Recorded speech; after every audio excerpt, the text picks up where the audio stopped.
اللہ تعالیٰ نے جب بھی قرآن میں حیات کا ذکر کیا ہے تو اس سے مراد انسان کی روحانی حیات ہے، اس کی روحانی زندگی ہے، کیونکہ ایک ایسی زندگی جس میں انسان کا جسم تو بہت تندرست ہو مگر روح کا نہ اللہ سے تعلق ہو، نہ اس سے کوئی قرب ہو، نہ اس کی تڑپ ہو، نہ ہی اللہ اس روح کی مطلوب ہو، مقصود ہو، معبود ہو، محمود ہو، مدعو ہو، تو ایسے انسان کو اللہ تعالیٰ زندہ ہی نہیں مانتے۔ اللہ کا قرآن ان کو مردہ کہتا ہے، کیونکہ جس انسان کا دل اللہ کی یاد سے زندہ اور منور نہیں، اس انسان کے جسم کا بھی اس دنیا میں کوئی حال نہیں۔ ایک مقام پہ تو اللہ اس کو جانور سے نیچے درجے پر لے جاتے ہیں اور ایک جگہ اسے مردہ ہی کہتے ہیں۔ یہ دونوں آیات کے اندر انسان کو جو القاب ملے اللہ کی طرف سے، مردہ ہونے کے یا جانور سے بدتر ہونے کے، اور یہ کوئی عزت کے اور احترام کے الفاظ نہیں، یہ اللہ کی طرف سے انسان کے لیے سوچنے سمجھنے کا مقام ہے۔ اللہ فرماتے ہیں وَلَقَدْ ذَرَأْنَا لِجَهَنَّمَ كَثِيرًا مِنَ الْجِنِّ وَالْإِنسِ لَهُمْ قُلُوبٌ لَا يَفْقَهُونَ بِهَا وَلَهُمْ أَعْيُنٌ لَا يُبْصِرُونَ بِهَا وَلَهُمْ آذَانٌ لَا يَسْمَعُونَ بِهَا۔ انسان کا دل جو آنکھوں اور اس کے سننے اور دیکھنے سے جڑا ہوتا ہے، اگر وہ اللہ کی یاد سے، اس کے قرآن سے، اس کی کتاب سے اور اس کے فرمان سے غافل ہو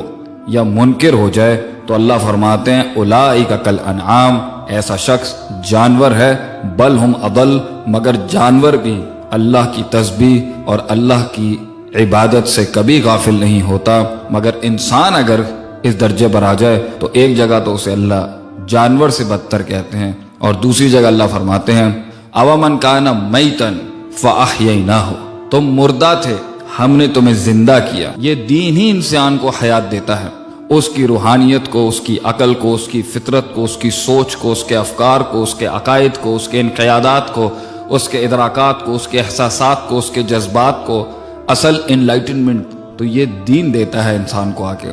جب وہ حق و باطل، صحیح اور غلط کا میزان اور کرینہ سیٹ کرتا ہے، وہ یہ دین کرتا ہے، تو اللہ فرماتے ہیں تم مردہ تھے،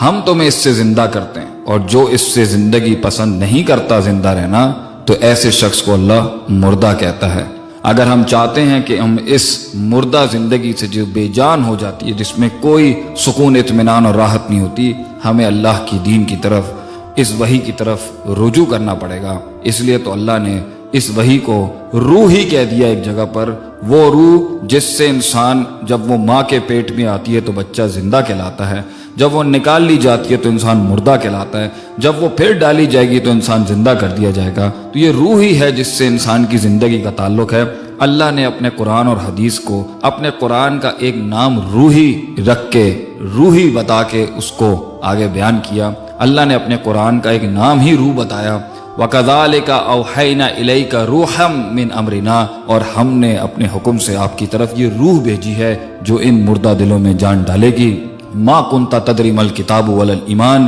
ایمان، کتاب اور یہ قرائن اور یہ میزان اور یہ حق اور باطل کی باتیں لوگ نہیں سمجھتے تھے۔ وَلَكِنْ جَعَلْنَاهُ نُورًا، اور ہم نے اسی روح کو ایک طریقے کا نور بھی بنا کے بھیجا ہے، تو نور سے آپ دیکھ سکیں گے اور حیات سے آپ چل سکیں گے۔ حیات و نور کے اس کمبینیشن کے بغیر انسان زندہ نہیں بلکہ مردہ ہے اور جانور سے بدتر ہے۔